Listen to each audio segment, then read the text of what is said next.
Just the way of slowing down the game. I mean, they've been doing that way the whole season. I think they average like 60-something points, so they like to play slow tempo. But I don't even think it was their defense. I think it was more so our defense that kind of slowed the game down. We made them have the ball for the whole shot clock, getting a lot of shot clock violations. So I think there's a little bit of their zone in our defense. Is that the style of zone you'd seen them play on film? Like, is that what you guys had prepared for, that kind of funky look? Yeah, definitely. Where it looks like a 3-2 almost because their wings are so high. But I mean, it's a nice little defense, bro.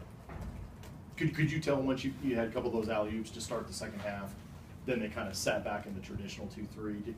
Could you kind of tell that that's when the game kind of changed a little bit for you guys and you were able to do a little bit more? Yeah, a little bit. I think some of the lobs opened it up, but I think once we started passing, moving the ball, and then dribble, penetrating, looking for others, this when the game kind of opened up for us. Dejounte, how important do you think it was for you to try to even get there ahead of the zone so they couldn't even kind of set it up? It was really important, you know, like you said, so that they can get back and set up. And, you know, that's what we do in practice. When we go over scouting stuff, coach tried to tell me if I get the rebound and break out, you know, as fast as I can and get down, control though, you know, and same with Andrew. So every time I got the rebound, I'll look and make sure and see if I have a lane. I have lanes, so it was important. Do you think that was maybe the best 40 minutes of basketball in terms of defense that you guys have had this year? I would say so by far. I'll have to watch the game again. We had some good defensive games, but we also had some bad ones. When they do get into the half-court setup, what are you looking for to decide whether or not you're going to try to attack the middle and get to the rim like you were today? Just move the ball and try to get through the gaps, whatever's open. And that's what we did, and that's what our captain did tonight. You know, he didn't really care about scoring, as you can tell, and he was facilitating the whole game. At what point did you realize that the alley-oop was going to be a vital option against that zone they were running in the first half? We knew it going into the game.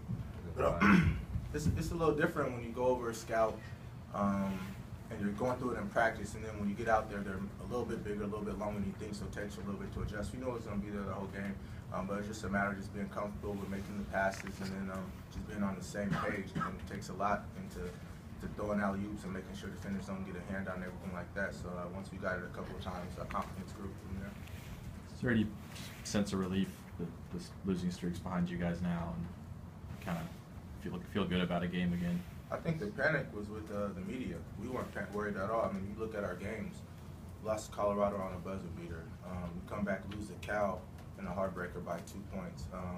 Only Arizona, we had them down on the ropes. I think there wasn't one single game in that losing streak that we weren't in the game. We didn't have a chance to win. I think we limited, or we wrote it down on the board, just a couple of mistakes that we made, and we knew that we had to adjust to get back on track. And we played a full game tonight and looked ready to go down to Oregon State.